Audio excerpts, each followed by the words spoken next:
All right. Welcome, everybody, back to Dreamwalker. We are currently waiting on a member to see if they arrive. Not particularly sure what's going on, so I guess we'll find out. But if they don't show up, then we'll do, I think it's probably a shorter session, so that they don't miss a ton, but we still get to play since we did miss last week. I don't wanna cancel again, especially now that we're all here. So we'll probably do like a shorter little session and see where we get, and if there's a nice little spot, then wrap up early so that they don't miss a ton, but we still get a chance to do a little RP and play a little bit of the campaign.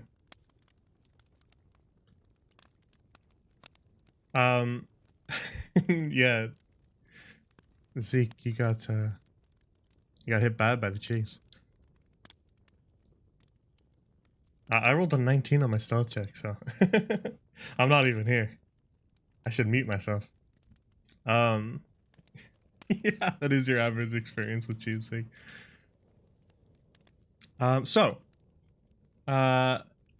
Previously on Dreamwalker, the party has entered the dreams of a young girl in an attempt to excise a demonic nightmare from within, with the help of a dream druid. And so, after traveling through a fairy tale-esque landscape, they managed to get one level deeper into the dream and found themselves in a massive swamp that the residents call the Swamp Betwixt.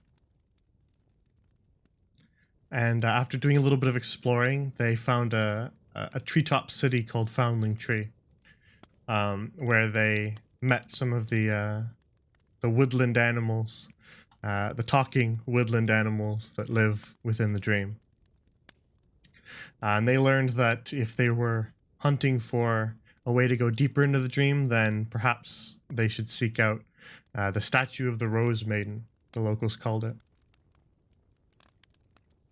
And so they were told that the statue had a large sort of keyhole at its center,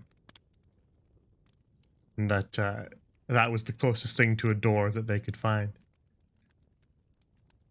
But to enter the temple, they were told they would need the ancient seal stones that were given to each of the swamp tribes long ago, though a lot of the tribes had split off and separated.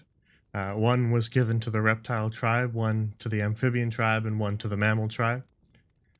And so if they want to enter the temple, they'll need to go and collect those. So they were given a couple locations to check out. They were told that if they seek the mammal one, they should find Madame Vesper on the far side of the swamp, the witch Madame Vesper. And then they were told that if they are seeking any remnant of the amphibian tribe who have all but disappeared, they should seek Lokiri's Tangle, which was an old holy site for the frogs and the toads. And then if they were looking for the reptiles, they should seek out Kurokoma village to the north. Though they were warned to be wary, as the reptiles are said to be led by a dragon as their chieftain. And so the party set out. They planned a trip across the swamp to hit the various places they were told about in an order. But before they left, they wanted to explore the northern side of Foundling Tree and make their way up to a district known as High Branch, which they were told was kind of the shady side of town, both literally and figuratively. So that was their first stop on their trip.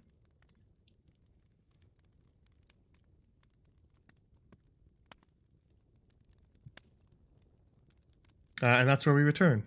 I believe the party is still in Foundling Tree and is going to make their way towards High Branch.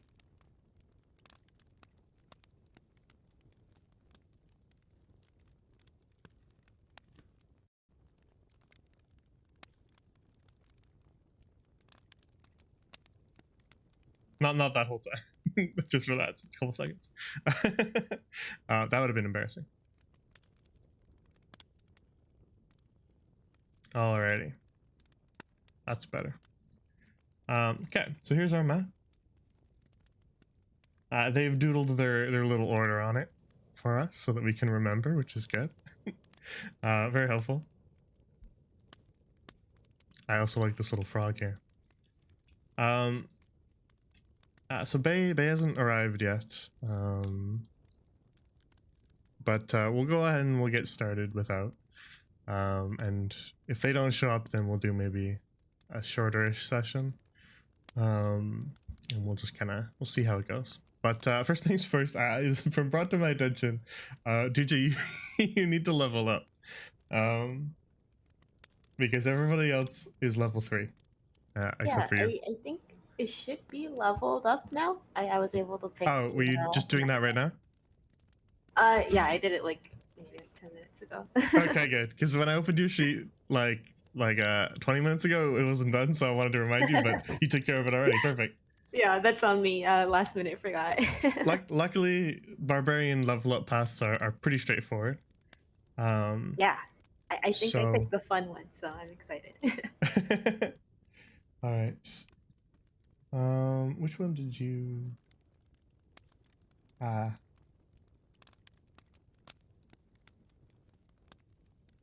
right. I kind of forgot to pick my packed moon, so I might have to do that while we're. All right. Or the spell specifically, I think. Maybe. Yeah, you can pick that now if you want. And just if you want for this session, since we're probably going to be doing a shorter one anyway, since Bay has not shown up, just throw in one that interests you for now, and then if you want to change it between now and next session, that's fine. Okay, sounds good. Just mess around with it, put in something that you think might be interesting, and then you can read it a little bit more in detail later, so that you don't have to sit there and read right now.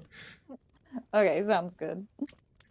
Okay, so we return to the treetops of the city of Foundling Tree, where many of the fragments of the 3 tribes moved to live once the tribes all had their split.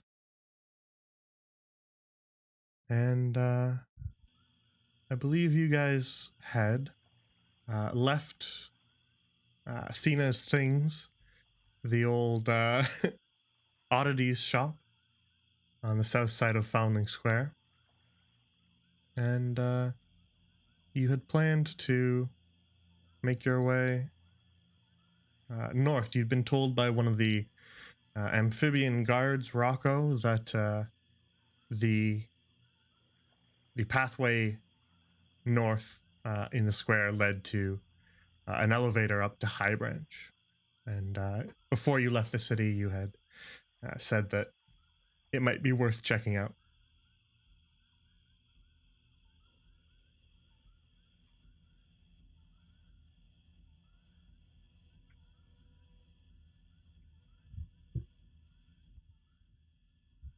Well,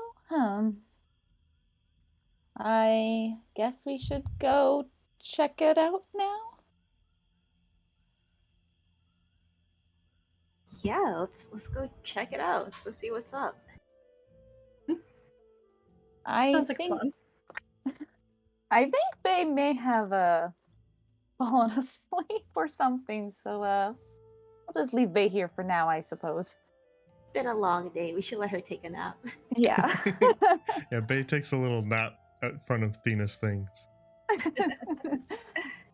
Sleep tight, Bay. We'll be back. Leaning against the wall. But I believe we said it was like kind of mid-afternoon. though it's kind of hard to tell in the swamp betwixt, as it's always stars in the sky above.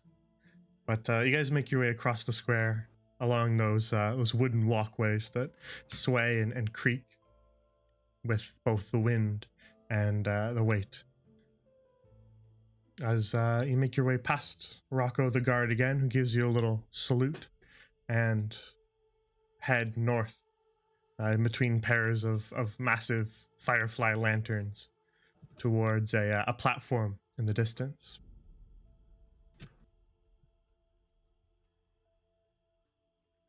All right, let's copy the three of you together.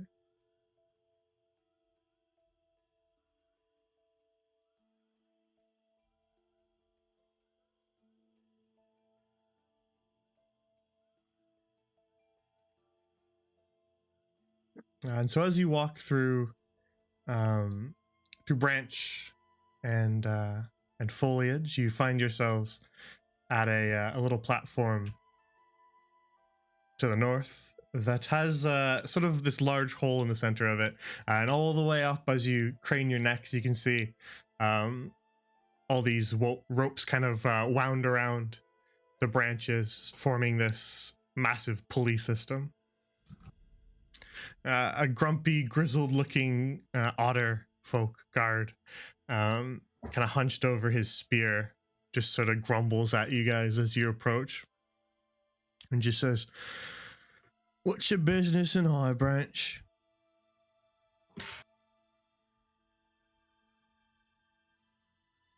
Oh, sorry. I was looking down at the wonderful system you have down here. It ain't much, but it works. I mean, isn't that all that matters? Most days it works. Oh, most days. Well, that doesn't sound promising. Some days it breaks. Oh, well, so we were wondering if you knew anything about, what are they called again? Seal stones.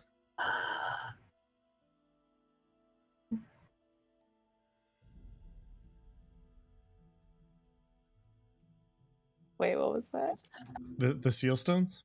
Oh, seal stones, yeah. I wasn't sure if you were doing an RP thing for your party or if you were just asking. I kind of, it was both, honestly. Fair enough. No, it's okay. We're looking for these soul stones, if you have heard of anything of that caliber. Seal stones, you mean like the children's story? Yeah, with the dragon and stuff. You know anything about that? Any details you might know? Not really, no. Not my business. I'm just a guard. Well, do you know anybody who business it is? Not really. I'm just a guard. Then do you know anything about anything but being a guard? Well, it's my job. Someone comes along, they say they want to go up, I ask him why, and I pull the lever and brings them up. I don't really want my life to be more complicated than that. Well, I guess I can't argue with that. So what's your reason for going to High Branch? Well, I believe we were looking for more information and finding a way to get to the other islands around here that we want to go explore. Kind of go deeper. Yeah, go deeper. I don't really get what you mean, but I suppose you can head on up. Sweet. Yeah, we appreciate it. Yes, thank you. Climb in. Watch your step, though. Don't go falling all the way to the swamp floor. I will. God. You'll probably die. Oh. You ever seen that happen? Have I ever seen that happen? Maybe about 5 times, yeah. Oh. 5. That's 5 grim. too many. So watch your step. I think I should get in last. The center of this kind of gap has a a boat that's been kind of lashed to all of the pulley systems to form sort of a floor for the elevator. Well, There's a little bit of a gap that you kind of have to hop, but it's not so far that it's a full on jump. Yep. As each of you kind of hops into the boat, it sways a little bit off to the north and then kind of settles in again. And then sways kind of extra as Duja jumps in, but eventually it does kind of settle to a stop. The guard actually kind of waits for it to stop swaying before he then makes his way over to this wooden lever in the corner and kind of heaves at it. All right, and throws the lever, and then with a big clunk, your stomachs kind of churn a little bit as the lift pulls you suddenly upwards, up through the trees.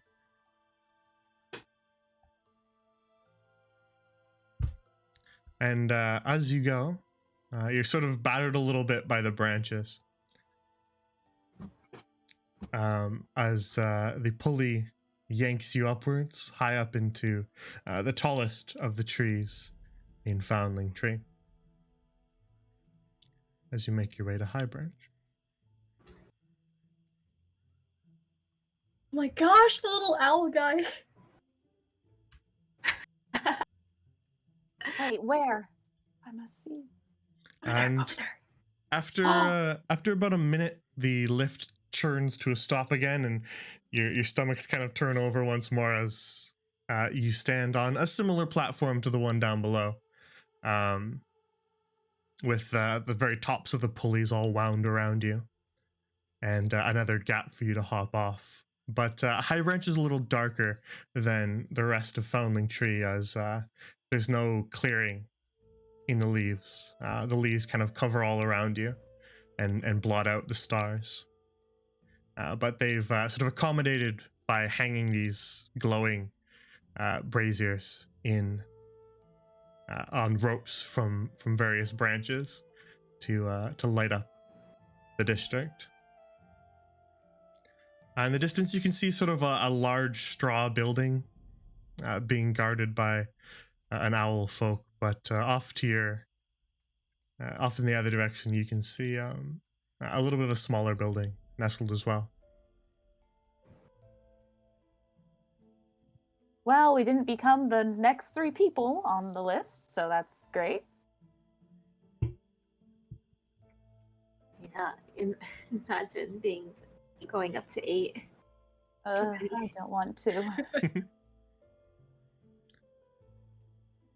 I see a fluffy owl friend. His head's so small. As you kind of walk your way down the pathway, this fellow here is not tiny in any respect. He stands at about Duja's height, and is just as burly. He is a massive owl with very thick tree trunk arms. Oh, I didn't realize how tall he would be. It's nice to see another person of my stature around here.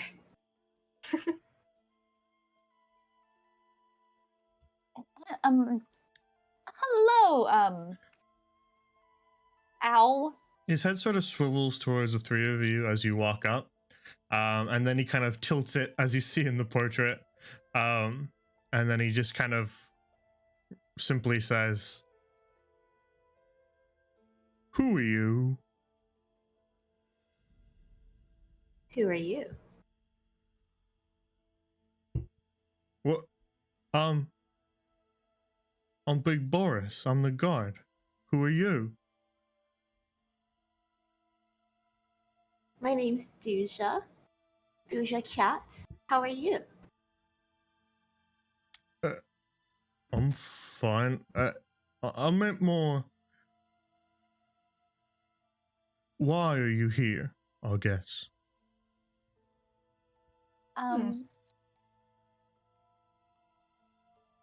We're looking for some information regarding some stones and possibly a dragon. Like the ones from the fairy tale you've probably heard about. Oh. I don't really know much about stories, sorry.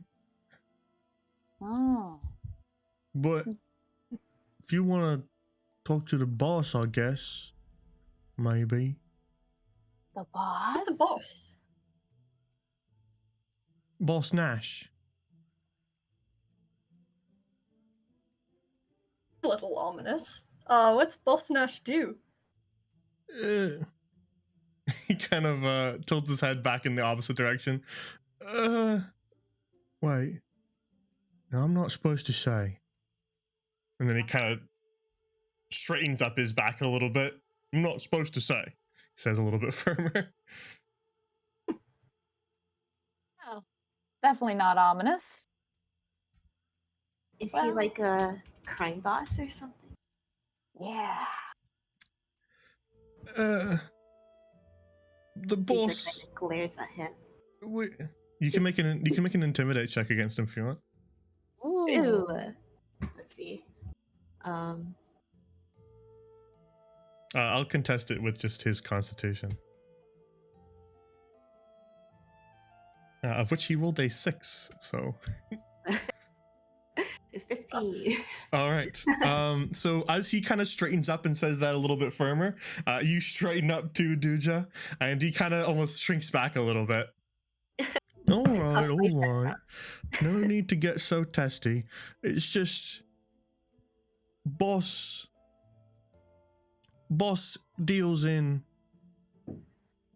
under the counter kind of things, you know? Hush hush. And if you got coin for it, then you can get all sorts of information and items up here. Have you got the coin for it? Boss Nash has got information. What sort of information does he deal in, exactly? Well, I guess it would depend on what you want to know.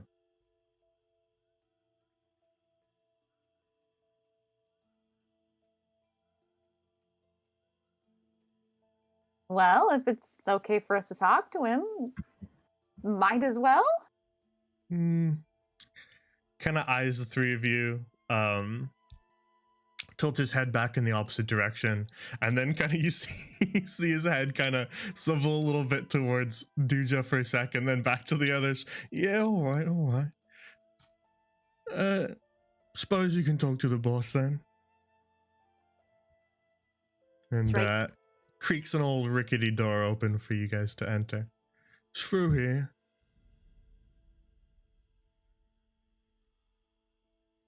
Deidre gives him a look as she walks through the door.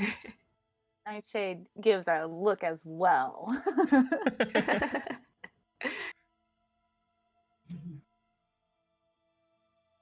All right. So you make your way through the door and into a rather ramshackle affair. The building is old, covered in dust and smells of mold and must. You can see cobwebs in all of the corners as you enter. And it's really only dimly lit by a couple lanterns and the light from some old windows. But as you enter, you can hear some voices conversing in the room across from you through a closed door. As the three of you enter, Boris does kind of walk in behind you and then just sort of stands in front of the door.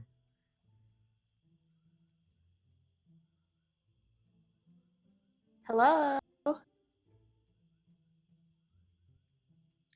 You don't get an answer, but you do hear the voices kind of drop down for a second. They all kind of quiet in the room across from you through that closed door. And then eventually Boris says, boss is through there. Just knock 3 times. Deidre gives a very hearty, poundy knock. She knocks, not aggressively, but just to make sure that they know that she's strong.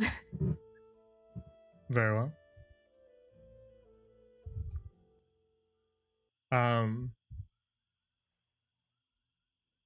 You hear another little bit of silence. And then through the door you hear, all right, come in.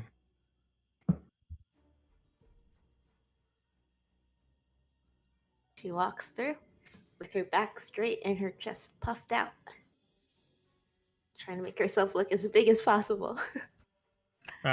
Inside, you can see 5 different creatures, all of them kind of mammals. You can see a bunch of different rats, a raccoon, and an old otter. All rather unsavory looking fellows, scars, gnashing teeth, and eye patches aplenty between the lot of them. They sit around an old wooden table, dimly lit by the light from outside and some old candles. And strewn across the table are various weapons, daggers plunged into the wood of the table, and a crossbow sitting in front of the raccoon. But one of the smaller rats has a map spread out in front of him. They all kind of simultaneously swivel to face you as you enter. And they all kind of do the same little look up and down to get your measure. But then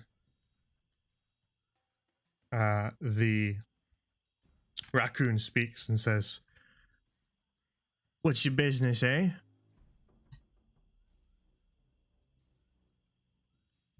We're here looking for some stone. Stone? Specifically information. Yes. Information about stones? Just go scrabbling around the swamp floor, you'll find a bunch of them. The others kind of chuckle. Funny one, boss. Well, I didn't think it was very funny. But that's okay. They are, they're special stones. The ones from the fairy tale. Let me get this straight. You came all the way up to High Branch just to talk about fairy tales? No. See. This fairy tale isn't just any fairy tale. It's real. All right, then. Whatever you say. Kind of gives you another chuckle again. We're looking for specifically locations we believe might be tied to the fairy tale. So, the old temple of the amphibians in the swamp, the witch as well, perhaps, and the reptilians up to the north. The 5 were kind of just chuckling a little bit and kind of eyeing each other as you guys were talking about fairy tales. As soon as Irving brings up the witch, they just go dead silent and all stare at you. I have spinach in my teeth or something. What? The witch? What you want messing around with that for? Stones. You're gonna go meet with the witch Like she just said, for I think it's tied to a fairy tale? Well, should we be worried about the witch? We were informed the witch does indeed not eat people. Our group, we don't go near that side of the swamp. Oh, she not like you. We give her a wide berth. Not gonna mess with any witchcraft. With witchcraft. Well, I don't want to be turned into a potted plant or a frog, do I?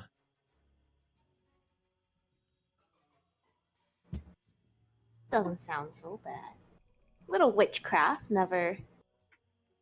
Well, I was gonna say never hurt anyone, but maybe it has. I mean, I think we can pull that row. yeah. Maybe I'm a the witch warlock. was I'm scared not of worried us. about it. Well, It's your funeral, but we ain't going anywhere near there. You don't have to go there. Do you have any information on her that might be useful for us? One of the smaller rats, the one with the map, speaks up and goes,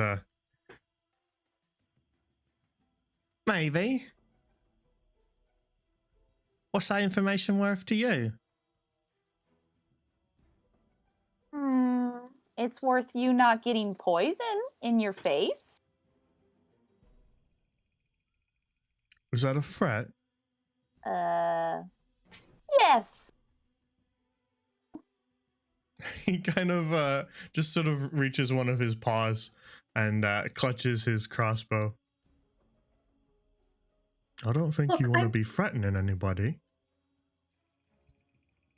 Look, I don't think you want to be threatening any of us either. We're not very afraid of witchcraft because we have our own experience in it. So, unless you'd like a bit of poison in the face and some flames, how about we all put our weapons away for a second? Because you brought up witchcraft, you can make an intimidation check with advantage against him. Okay.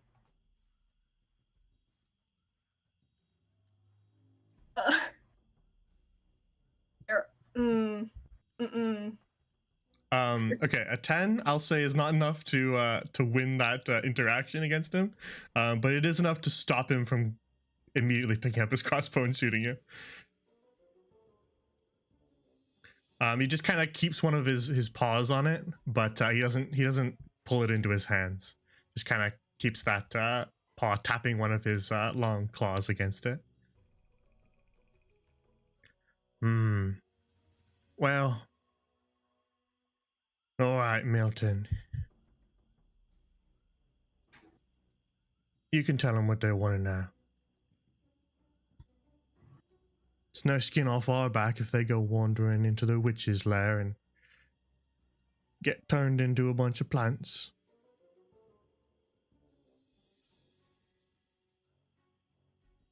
The rat Milton just kind of points towards the corner of the map that you guys have seen, that kind of bottom right. And first of all points out, because he's not aware of how much you guys know, just says, she lives down around this corner here, out by the tree line. She lives in a sort of hill hut. We tried to rob her once. Didn't go too well. Oh, do tell. Well, Baxter there, he was a little frog for about 3 weeks.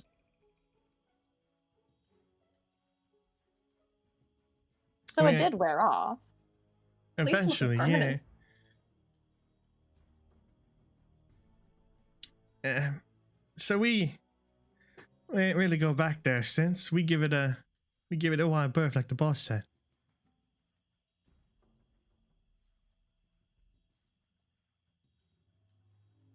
Yeah, see, we was trying to rob her.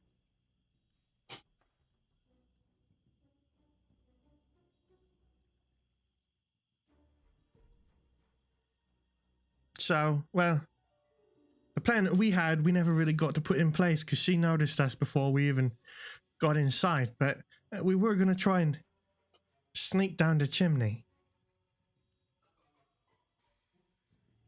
Down her chimney. How did she notice you guys? Were you guys being loud?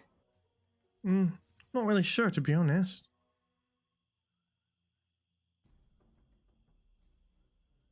What do you have that you guys were trying to rob? Just regular stuff or something? We thought she might have valuables in that old hut. You know, for how long she's been around. Alright. So, you know, if you don't want to deal with the witch, then maybe you could sneak in through the chimney. Well, I don't know if I can fit in there, but I appreciate you saying that I'm skinny. Kind of looks at the other two and then back to Tuja and goes, well, Your friends probably could, but yeah, you're right. I don't think you could. Her eyebrow Doesn't twitches. sound like it went very well for you. Yeah, but we didn't get to try the plan. We got noticed before we even tried it. But the plan's still solid, I think. You think? That's not very reassuring, but Yeah, you see, the fire in the chimney is magical fire. So you won't get burned if you go down it. interesting. Have you confirmed this? Well, I take that as a no. I wouldn't say confirmed is the right word. It's a strong hunch, maybe. Oh, Hmm. well. Glad we didn't give these guys any money. Speaking of coin, you guys want to buy anything? We got lots of items to sell. Yeah. What you got? Well, we sell the things that the other people in town don't sell, if you catch my drift.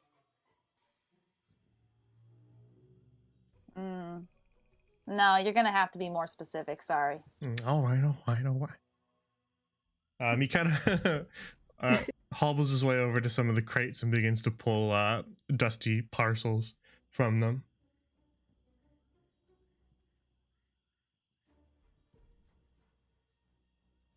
And then brings them back over to the table and begins to kind of splay them out and unwrap them, sending clouds of dust into the air as he does.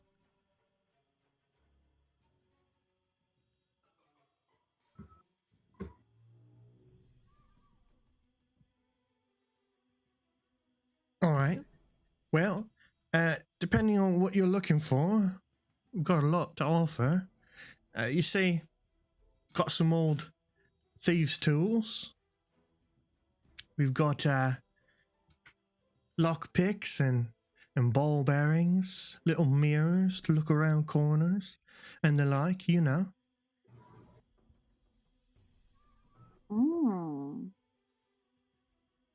Oh, speaking of, I've even got... He kind of moves one of the parcels out of the way. And picks up a very worn-looking book that's kind of loosely bound with just a little thread on a bunch of very old-looking pages. And in a very messy hand, scribbled across the cover of it, which is, again, just another piece of paper, it reads, Baxter Fasthand's Guide to Lockpicking. If you don't know how to use those tools, you can read this, written by our own Baxter. He points across the table at this fellow here. Written by our very own Baxter. It'll teach you the basics, everything you need to know about lockpicking. Teacher looks pretty impressed. And congratulations on publishing your book. The otter on the far side of the table just goes, thanks.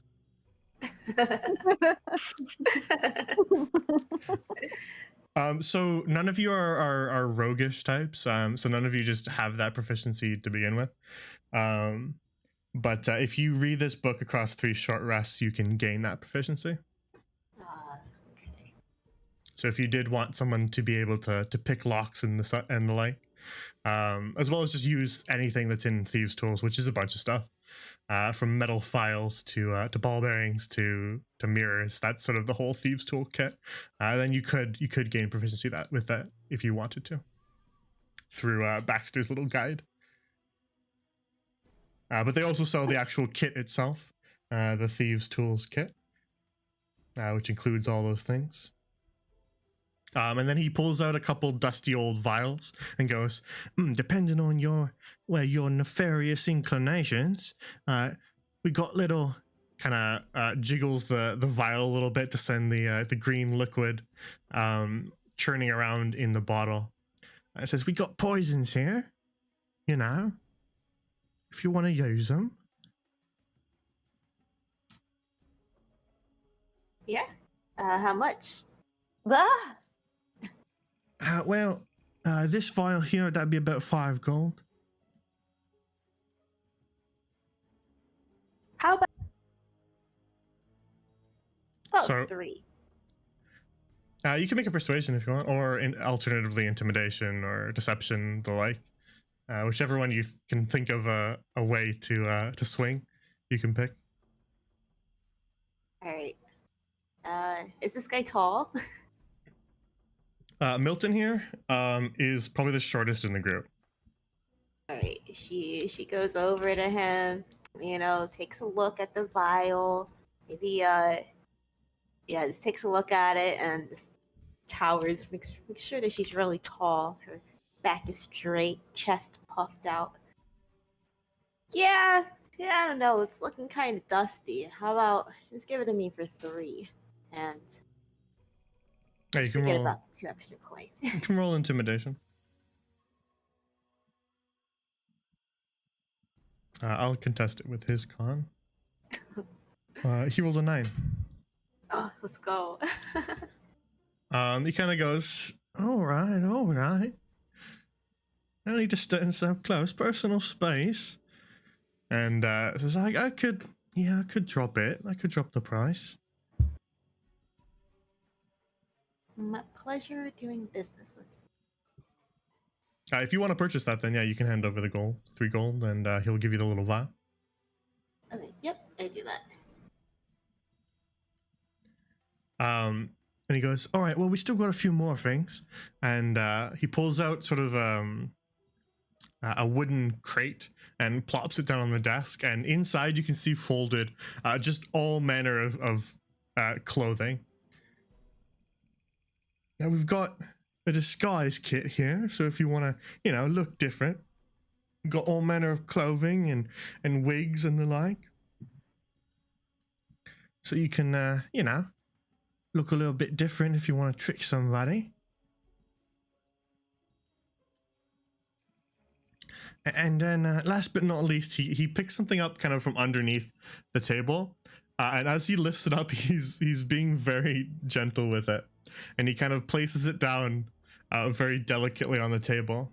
So you guys, it just looks like a little clay urn with the top of it sealed. But you can see a little rope fuse sticking out of the top of it. This here, I call it a black powder firebomb. Ew.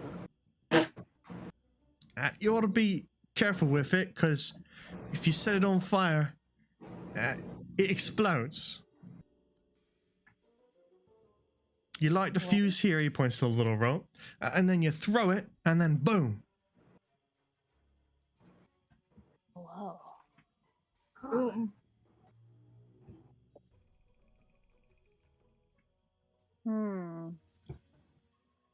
As Deidre kind of turns to her team, what if we just threw this into the witch's house if she doesn't comply? Grim. As long as we don't throw out the dragon.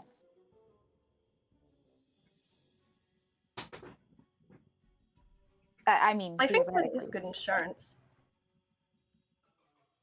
Yeah. Interested, are you? How much Yeah. does it cost? Depends. 20 gold is the starting price.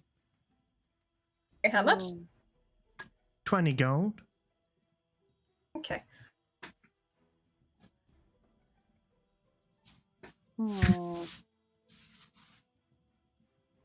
I have 8, but I don't mind chipping in. Then as well. Looks like I have 11 in here. You can haggle. Let me You see. can, also, just to let you guys know, at any store, basically, since this is a medieval shop, at pretty much any shop you guys go to, you can trade items for it as well. Ooh. and they'll appraise said item and give it a value, and then they'll take that off the price. Okay. See.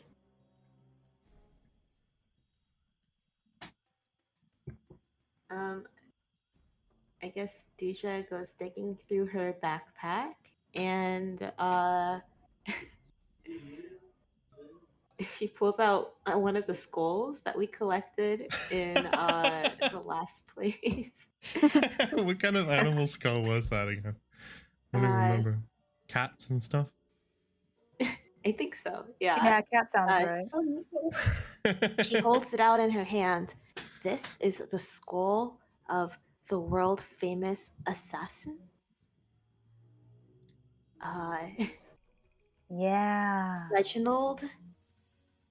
Have you heard of him? Reginald, the world famous assassin. You can make a deception check if you want. If you guys wanna back Duja up, Yeah. I'll give Duja advantage. Wait, let's see. Yeah, 9. Alright, you have advantage, so you can roll it again. Oh, okay. And we'll take the higher value. Alright, fingers crossed. 11. Not great. He just kind of goes. Actually, you know what? I'll contest it with insight. Reginald. He kind of narrows his eyes at you and goes, Reginald. Kill like 20 people. Yeah. Wait. If he's so famous, why ain't I heard of him? Well, that's what I'm surprised about. You never heard about Reginald? Yeah. Killed 20 people in one night with one hand. Yeah. He got One it chopped hand? off. He was in Assassins be prison. quiet. They chopped off his hand, and then he escaped. He was like, you know what? He went beast mode, and then he killed the entire camp of the people who captured him. Yeah, and he ran off with tons and tons of gold. And I mean like thousands of pieces of gold from just that one thing. Yeah, he holed himself up in a cave, and well, that's where we found this. Mm, We couldn't take any of the treasures though, because it's cursed. So Yeah. I don't. He looks very warily at the three of you, and then he actually turns and looks at this fellow here across the table. And he goes, Scratch, you're our assassin. You ever heard of a Reginald? Oh. And the rat, who's wearing kind of a dark hood over his head and has these kind of red beady eyes, he doesn't say anything. He just sort of shakes his head no at Milton, and then Milton kind of turns back towards you and goes, well, Scratch is an assassin. Why ain't he heard of him either? must Well, not be in the know. Doesn't know the right people, I guess. well, he might be known by a different name here. Different name. Could be it. Come on. Assassin types don't just give their real names all the time. We don't know if Reginald's his real name. I'm sure you've heard of him. Think really hard. He looks back at this fellow and goes, Is Scratch your real name? And again, the assassin just shakes his head no. And then he looks back to you guys a little bit more assured. I guess you get a point there. Yeah. I never if thought about it like that. Yeah, I mean, come on, you're an assassin. You can't go around killing people saying my real name is Reginald and actually mean it. I guess. All right, tell you what. For the skull, I'll cut the price of the firebomb in half. You won't regret this, Milton. We'll say the skull Exactly. covers 10 gold, and you can pay the rest of the 10. Sounds like a fair deal to me. It's reasonable. All right. Then you guys can split up that gold, whoever you want, the 10 gold. And then you hand over the skull.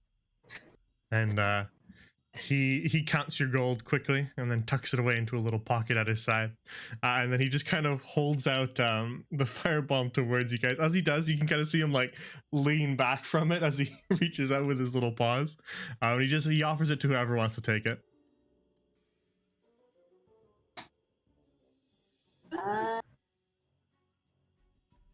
See, I think one of you. I think one of you guys should take it, since maybe it might come in handy within the fireplace. I'm not sure. Irving, who do you prefer? Ooh, to hold the bomb? Mm-hmm. You have the fire, but I don't mind holding it if you would prefer. Yes, it's whichever is most convenient in combat. If you want me to light it and then throw it, I could do that. Or we could throw it somewhere and I could set it ablaze from a distance. That Not sure. I'm not good at these things. It's okay. I guess I'll carry it. Hand it over to me. I don't know where this bomb is, but I am on your table and I'm grabbing your bomb. He's kind of reaching out with his paws, holding it to whoever wants to take it. He just kind of waits until somebody grabs it from him. He just goes, "Hey, careful with it. Don't drop it on the ground or get it too hot." But other than that, it should be stable. Deja puts the skull on the table. Careful with Reginald. Don't drop him on the ground. He's world famous. Make sure give him proper care that he needs. Yeah. Yeah, all right. Was there anything else you wanted to buy? How much does the Thieves' Kit in the book cost altogether? Yeah. Well, I priced them at 5 gold each, so that'd be 10 together. Oh, okay. That's pretty easy. We can take those then. All right. Hand over 10. Sounds like a deal. He hands you a little kind of wooden box as well that has this ball-bearing kit inside. It's got a bunch of mirrors, metal files, and then it has like a leather pouch that contains a bunch of lockpicks in it. And then he places that roughly bound book with the sloppy writing on top and goes, "Here you are." Across the table, you can see Baxter just kind of slightly pleased with himself. Somebody wanted his book. Sure to be a lovely read.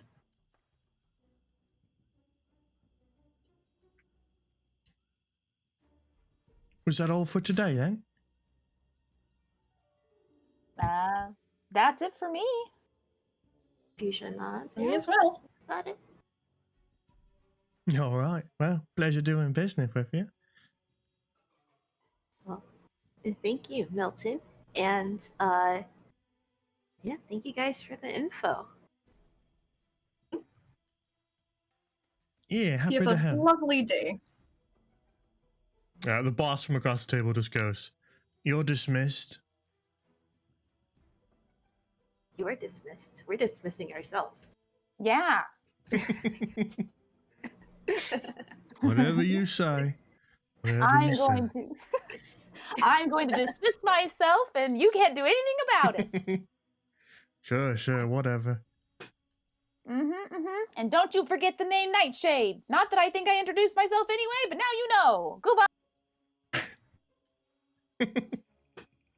And then we're gonna get that witch. Something you guys can do. Remember that. Yeah. Yeah, we're gonna get her. Maybe even make friends with her. You never know. We'll bring her here. Tormenting these guys. Now you make your way back into the other room where Boris is still standing by the door and he goes, "You done then?" Yes, indeed. All right. He makes his way out of the door to allow you guys to leave. And the three of you make your way back into High Branch.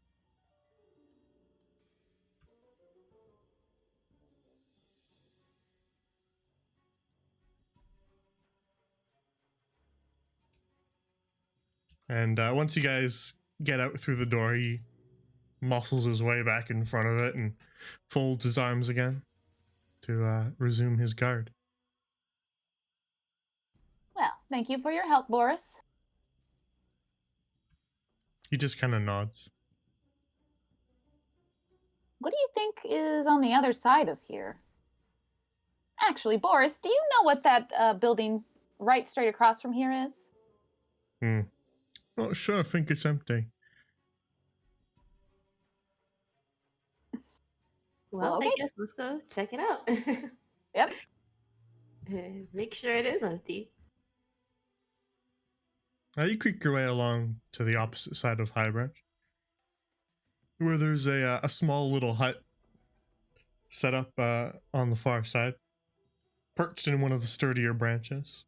That doesn't look particularly big, and it's got kind of an old rickety-looking door that does have a bit of a window in it, covered by kind of a lattice of woven straw. But there is actually a sign on the door, a carved wooden sign that just says for sale. Mm.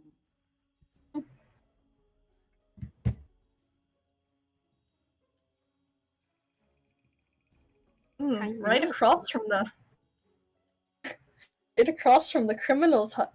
Ben, incredible real estate. That's why it's still for sale. Now, hear me out. What if we made a counter business? Once we get friends with the witch and the dragon. Ah, I like the way you think. Instead of crime, we can sell extra, deeper crime. I don't know. I have nothing to give. Nothing to sell. We'll sell magical crime. Seems like that's something that they don't like. Magical crimes. You can get your regular crimes over there, and you get magical crimes here. Yeah.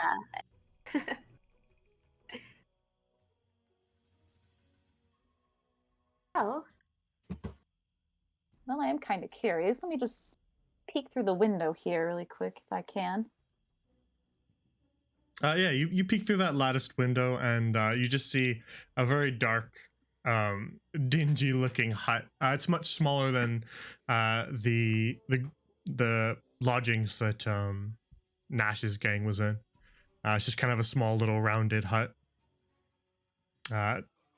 Dark, dingy, covered in dust, and very abandoned. You can't see really any evidence that anyone lives there or has lived there for quite a while.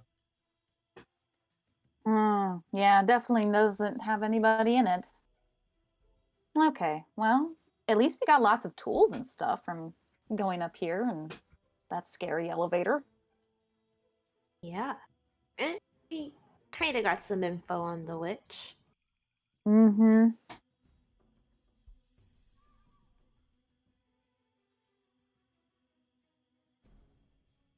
All right, where to next then? Cerise, as she transforms out of the bow and back into her girl form. Well, what did we decide? We had the kind of a route picked out on the map prior. That's what I was thinking.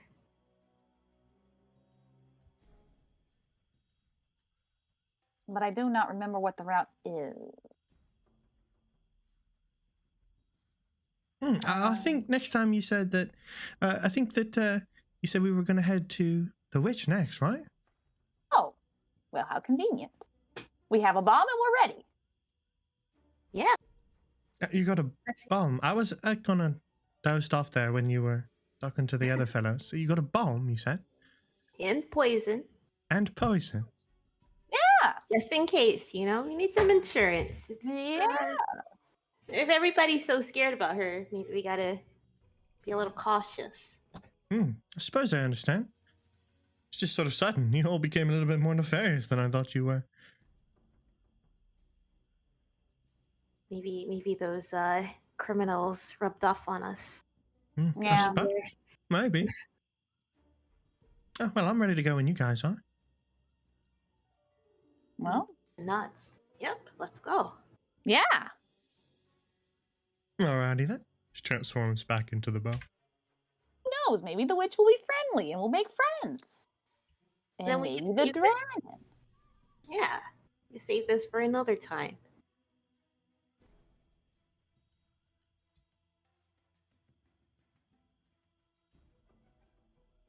I guess, Did we have a boat somewhere? We had the boat we got here with. Do we still... Where did we park that thing? It would have only been a couple hours ago, so you guys would remember if you want me to remind you. okay. Oh, never mind. I remember. I don't know how I forgot. I'm so silly sometimes. I must be a little tired. Yeah, you just left it out front of the gate with the guys. I don't think you particularly did anything to park it anywhere special. Just sort of left it out by the stepping stones that led to Foundling Tree. All right, I'll let you guys get in first. Yeah. Ugh, this thing is scary.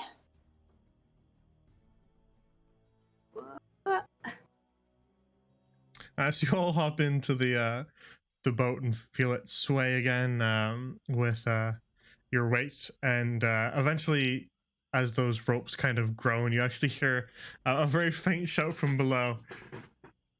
Coming back down! Yeah! All right, 1 second.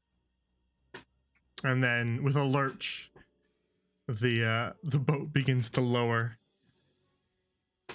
The many pulleys swaying and groaning as the boat lowers back down to the rest of Foundling Tree.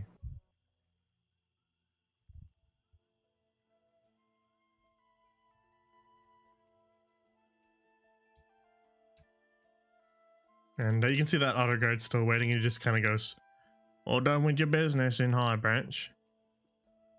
Yes, sir. All right then, move along.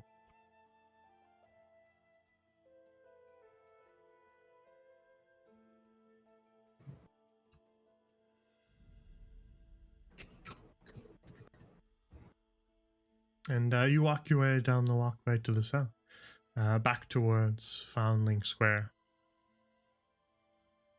where Bay is still snoozing, I suppose.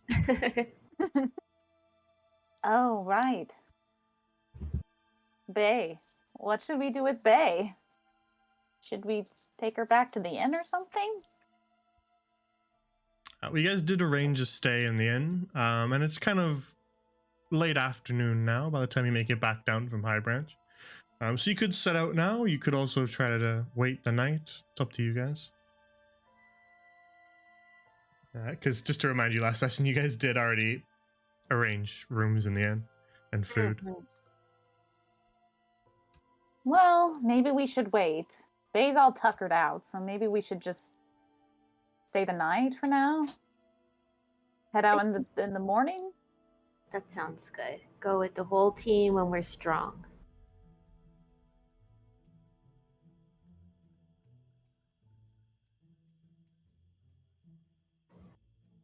Rocco the Frog gives you a little nod as you make your way past. To gather up a Bay, I suppose, and make your way back towards the inn.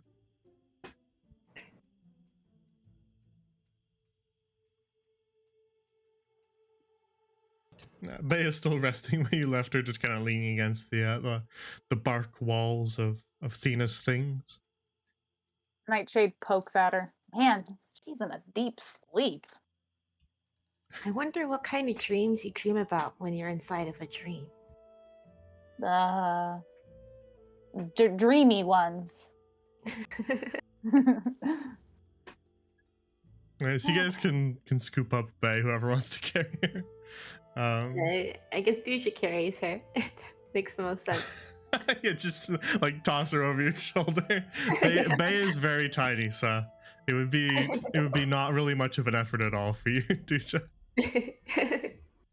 And she just kind of tosses her over. It's like, oh, she's really light. But about the same as just carrying a sack of flour or something like that. Very light.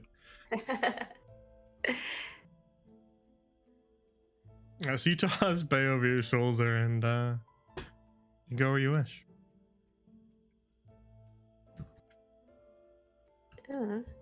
Wait, is there a way I can carry her? I will. Just I implied.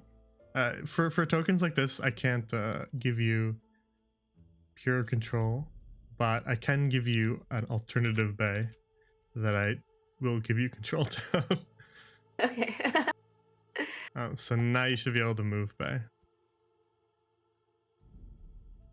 So just click and drag both of your tokens, and then you can move them together. Okay, what were we gonna do? You Drop her said off? that you wanted to maybe arrest all of you at the end, but you could also drop her off. You could and do other things. It's up to you guys.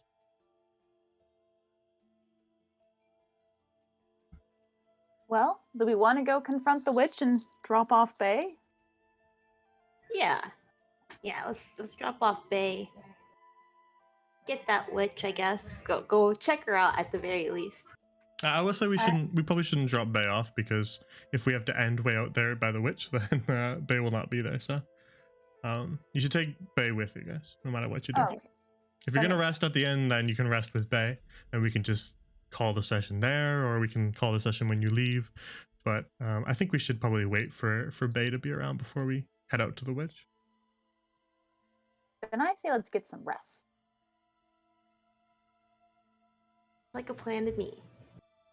I think the inn was this way. You are correct. Then let's go. You wind your way back along the pathways towards the high seas, the inn and tavern at the very tip top of Foundling Tree proper. That massive boat that sways a little bit on the branch as it rests. Duja will just say that you're carrying Bay until you put her down, so they don't have to bring her token and you don't have to mess with it on every screen.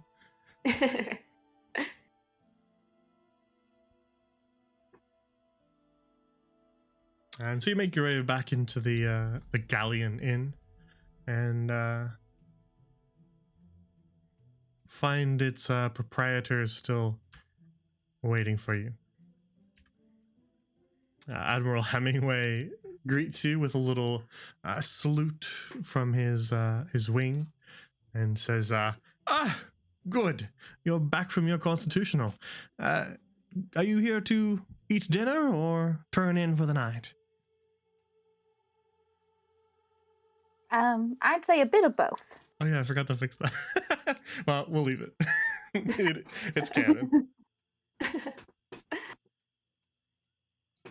Let's see. Nice to see you again, Mr. Flemingway. Duja puts Admiral. me down over And it's here. Hemingway. Duja doesn't hear that. Or maybe she hears a little bit, but she chooses to ignore it. All right, you plop Bay down into one of the hammocks. There you go, Bay. No more outside.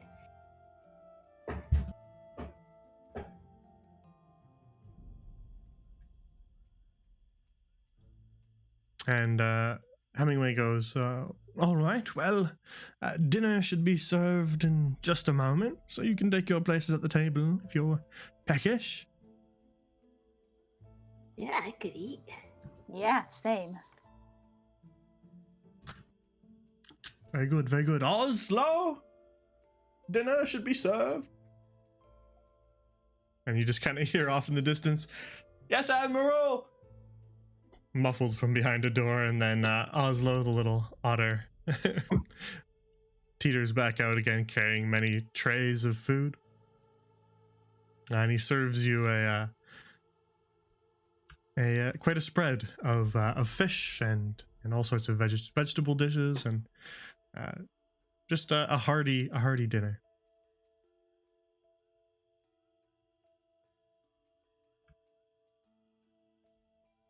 He lays down some of the trays, puts some on the table next to some of the other patrons of the inn, and then bustles back into the kitchen to allow you guys to eat. So, You guys are able to do what you wish if you want before bed, because it's only kind of the evening. You got a couple hours before what would be considered nighttime in the swamp. But yeah, if there's anything that you guys want to do in character before that, then you could do so before you take a long rest.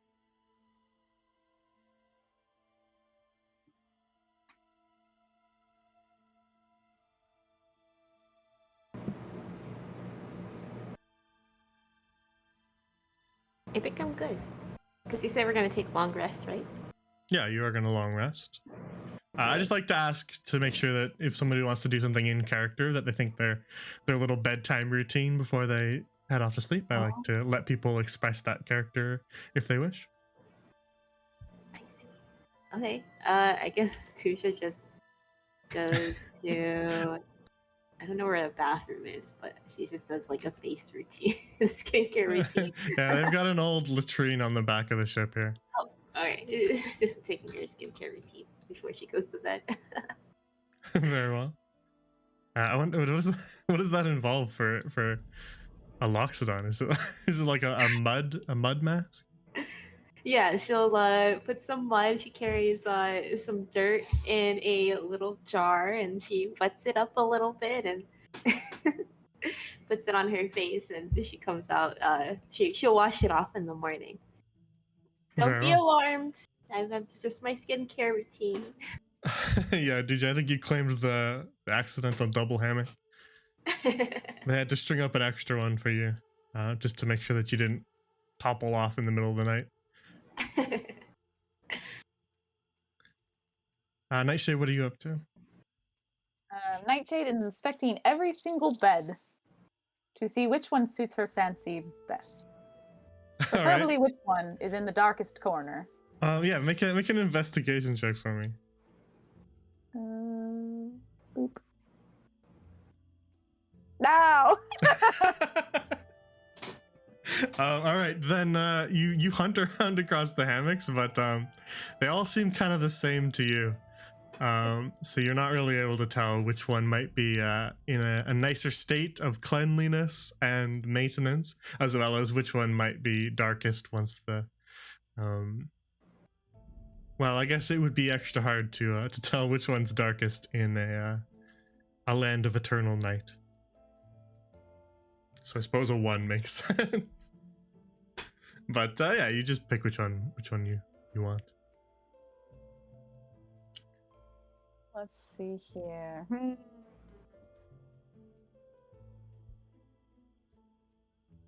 Nightshade's kind of looking at the double hammock, wondering if there's enough space underneath there.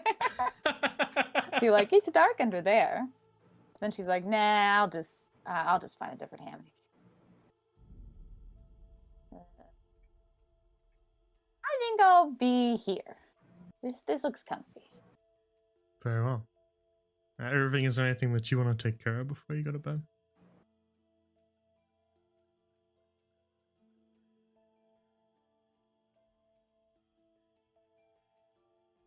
Are you muted? Anytime someone's too quiet for a second when I ask them a question, I assume they're muted.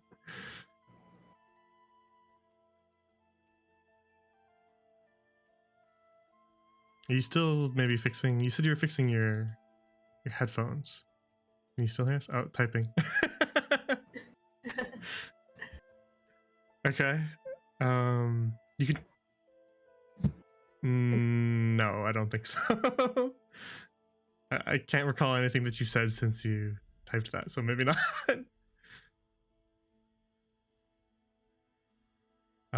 Let's make sure that it's fixed now so that you have a chance to get it done. Since we're probably gonna wrap up, we're at like an hour and a half, so we're about a half session in. So we'll probably wrap up just about here. So this is a good opportunity to take care of the tech issue.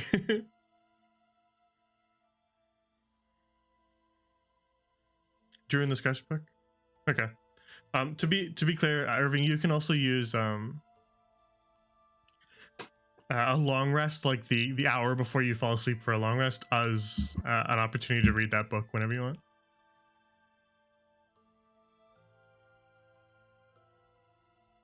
Since I usually kind of include a quick short rest before a long rest, regardless, just because usually you take about an hour to get settled in and fix up your beds and stuff like that. So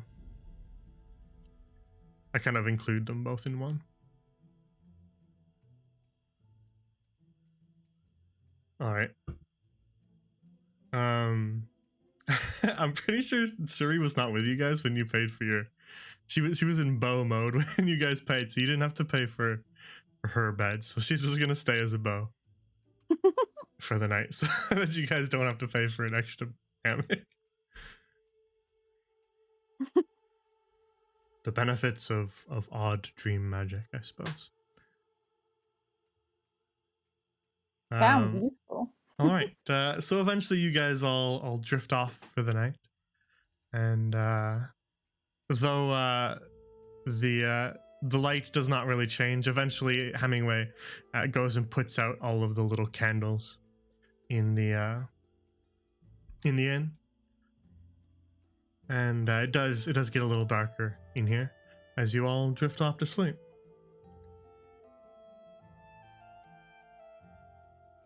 And you can take a long rest if you need it. I don't know that any of you necessarily need it, but you might. I took one just in case. Very well. Yeah. I'm still missing a few hit points, so. Very well. Then yeah, make sure you hit that button to get spell slots and stuff like that back too. Push that long rest button at the top of your sheet.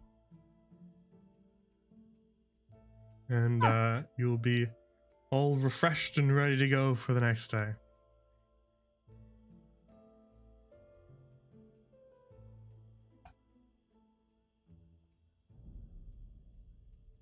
Alrighty.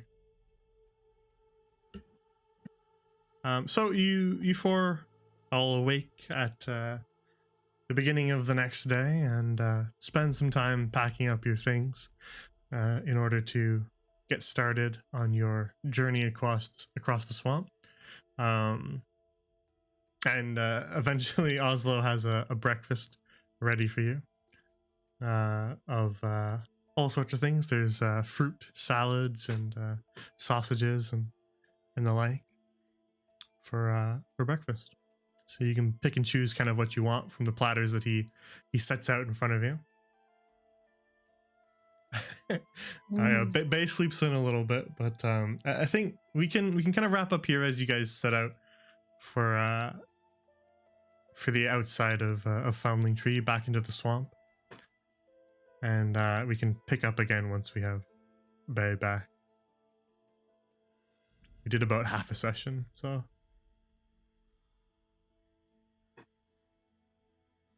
that's good for a short session, as long as you guys are okay to stop here. Yeah.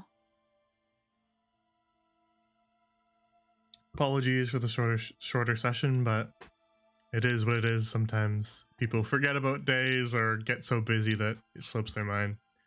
Yeah. And for days like this, I like to try to play a little bit, do a little bit of RP and fun stuff. And things like that, so that we can still get a chance to play, but I don't want to progress too far without Bay, because I would probably enjoy seeing Bay's interaction with a lot of that stuff, so we don't want to miss out on that. So we'll call it here, and then next time we can set out for the witch's hut on the far side of the swamp.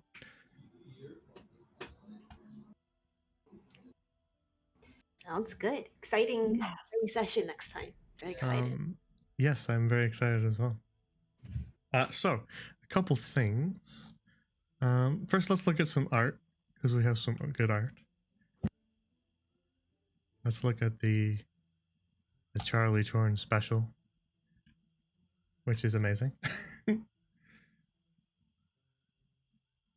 The whole gang is there. Oh, that's so cute. Lots of nice little details here. So, very well done, as always. Oh, it's adorable. Sam.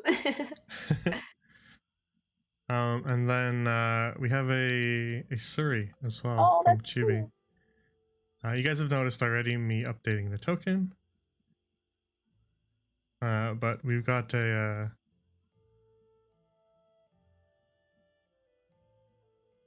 new Surrey art. Here, I guess I'll open this one. Even though it's maybe a little bit lower res. That'll be enough. Chibi, you can post the full Surrey if you want in the art channel, since it's been a long time. So Apologies for making you wait so long, Chibi, but I wanted to show the new art on stream. I love this. This looks so good. Suri's so cute. How could they ever put her in jail? She's so innocent. Yeah, how dare they? Cutesy pootsy. Can't put in jail. Lots of lovely little details in this piece of art as well, from our very own Chibi Kaizoku in the chat. And I'm not gonna tell you what those details are because you gotta notice them yourselves. But yeah, so we got some new Surrey art, and it looks wonderful. So I wanted to show this off. Alrighty. Let's head back over to the chat over here.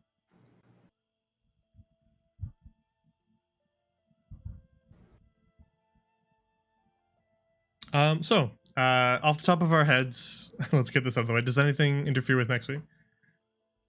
No.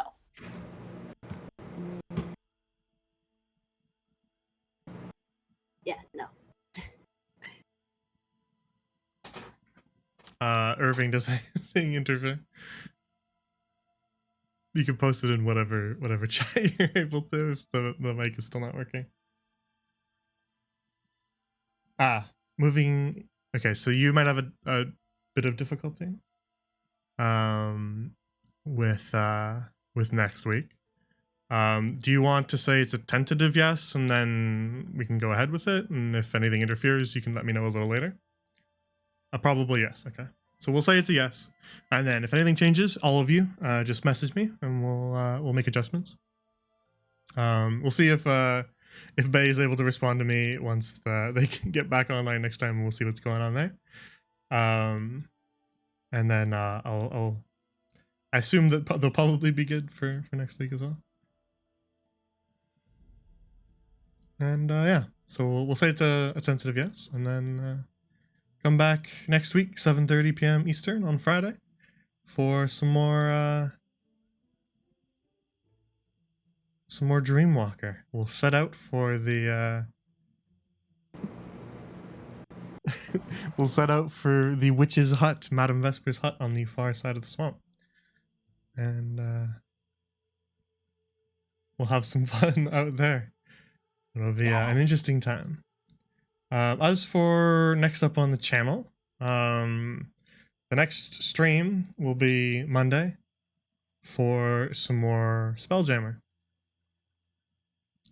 That party is lost beyond a rift out in space, and they will be sailing off for Starsight Tower in order to track a star chart and find a comet that is drifting through the Sindrian sphere, as we call it. And so they will be spending some time with some space privateers and heading for an old astronomy tower, so that they can try to find their way back from the Sindrian sphere back to Grand Lorien proper, as they've been whisked away, light years away beyond a rift, with no way of getting back. Yeah, so look forward to that on Beyond the Eye, and then as always, Wednesdays are our Seas of Sand sessions at 7 p.m. Eastern. They have arrived in the jungle, the jungles that surround the ancient Yuan-Ti temple of Ain Sidram, and they are hunting for the Yuan-Ti equivalent of a Necronomicon, a cursed blood ritual book that details all of the old unholy magic that they used to create all manner of abominations. And so look forward to them getting attacked by raptors. Because they got clever girled last session. The raptors in the jungle set a trap for them, and they fell for it. So they'll be fighting some dinosaurs next week. So tune into that on Wednesday. Because they're getting towards the end of their campaign. They're reaching the climax there, with Ain Sidram being their big dungeon. As they hunt for that Necronomicon. Let's hope that Cecilia does not just open it and read it, because that might not end well for their party. It is tempting. It is tempting. So yeah, tune into Seas for some dinosaur adventures now. And that's what's going on the channel. Eventually, Spelljammer will wrap up soon, just because it's a short campaign, and then eventually so will Seas. So we'll get some new stuff going after that. We'll probably do one new campaign plus one season 2 from another campaign. That's the plan going ahead. And it is what it is. So if you guys want, you can tell them where to find you guys. If you want to tell people what your streams are, I will post your links. You got them? Perfect. Cool. Okay. And is that what I named it? Oh, cool. There we go. So you can find their Twitches there. They Boomy and Kat, or Duja and Nightshade both stream. So go watch their streams. They're both very, very excellent and entertaining. And yeah, I guess we'll pick up again next week. Unless you guys have anything to add, we can call her a night. Thanks for tuning in, everybody. It's always nice to see familiar faces, Delta and Chibi, of course. And yeah, thanks for watching. This was fun, even though it was a short session. It was still a lot of fun, so I'm glad we were able to still play. And we'll continue next week. So have a good night. Take care, everybody. Yeah, Chibi, it was for your sake. It was purely for your sake. I didn't want to cause you any more pain. That's why we still had a session.